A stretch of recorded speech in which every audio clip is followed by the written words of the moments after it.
April 13th.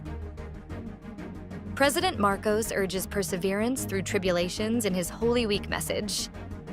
President Marcos has called on Filipinos to remain resilient and optimistic amid adversity as the country commemorates Holy Week. In his message released by Malacanang on Sunday morning, April 13th, the president urged Filipinos to learn from Christ's endurance. The president also reflected on the limitations of human beings, but reminded Filipinos that limitations and frailties are not a hindrance for greater causes. An SWS survey shows self-rated poverty slightly rises in March.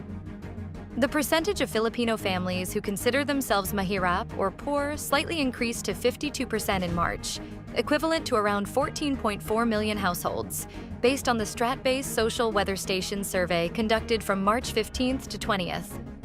This figure was up from 51% or 14.3 million families in February 2025, following a decline from 63% in December 2024 to 50% in January 2025.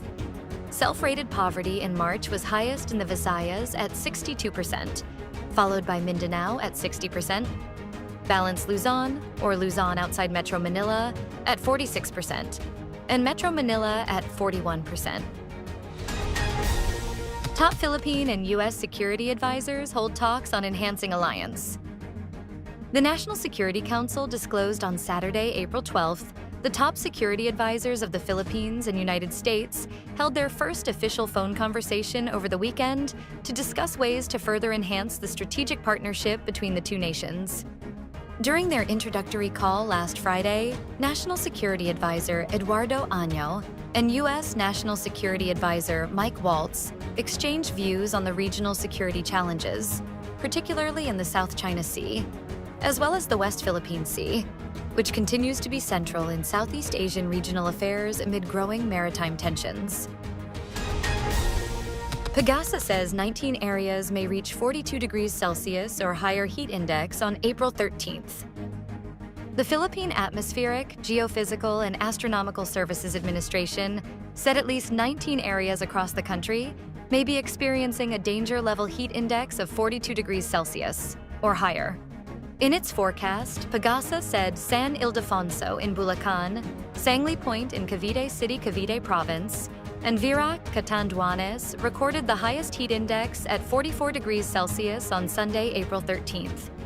According to Pagasa, heat indices between 42 degrees Celsius and 51 degrees Celsius fall under the danger classification. Russia and Ukraine accuse each other of failing to pause strikes after U.S. envoy leaves Moscow.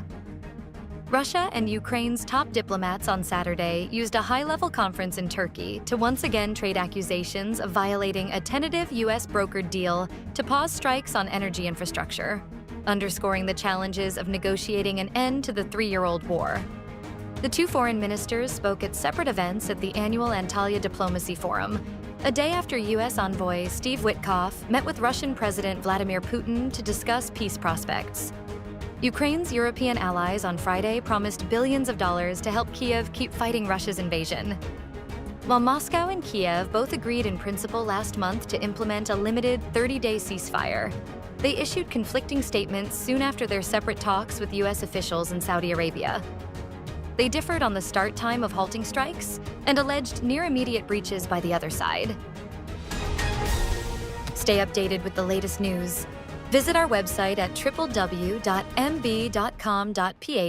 or follow us on social media. Thanks for tuning in to the Manila Bulletin Daily Rundown.